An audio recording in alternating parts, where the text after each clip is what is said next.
فرمانے آخری نبی صلی اللہ علیہ وسلم، ماہ رمضان کے بعد سب سے افضل روزے اللہ پاک کے مہینے محرم کے روزے ہیں۔ سبحان اللہ۔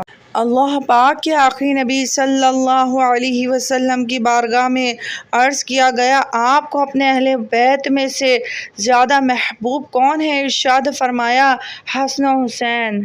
فرمانے آخری نبی صلی اللہ علیہ وسلم، تم میں سے پلصراط پر ثابت قدم وہ ہوگا جسے میرے اہل بیت اور صحابہ سے زیادہ محبت ہوگی۔ فرمانے نانا حسین صلی اللہ علیہ وسلم رضی اللہ تعالی عنہ، اگر تو رمضان کے بعد روزے رکھنا چاہے تو محرم کے روزے رکھو، کیونکہ یہ اللہ کا مہینہ ہے اور اس مہینے میں قوم نے توبہ کی اور بہت سوں کی توبہ قبول کی گئی۔ سبحان اللہ۔ اللہ تبارک و تعالی ہمیں بھی اہل بیت کی، صحابہ کرام کی، تمام انبیاء کرام علیہم السلام کی، تابعین کی، تبع تابعین کی، سب کی تعظیم کرنے کی توفیق مرحمت فرما، اولیاء اللہ کی تعظیم کرنے کی توفیق مرحمت فرما۔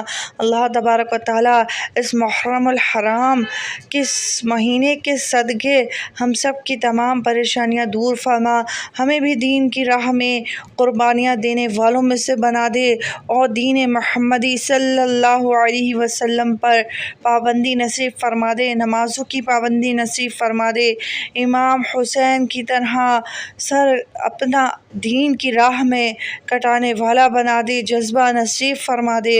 اللہم آمین بجاہ النبی الامین صلی اللہ علیہ وسلم۔ پیارے بہن بھائی، امید ہے آپ کو ویڈیو پسند آئی ہوگی۔ اگر ویڈیو پسند آئی ہے نیچے ہی سبسکرائب کا بٹن ہے، اسے دبا دیجیے، ساتھ ہی آل نوٹیفیکیشن بیل ہے اسے بھی دبا دیجیے تاکہ آنے والی نئی نوٹیفیکیشن آپ تک پہنچ سکے۔ اللہ حافظ۔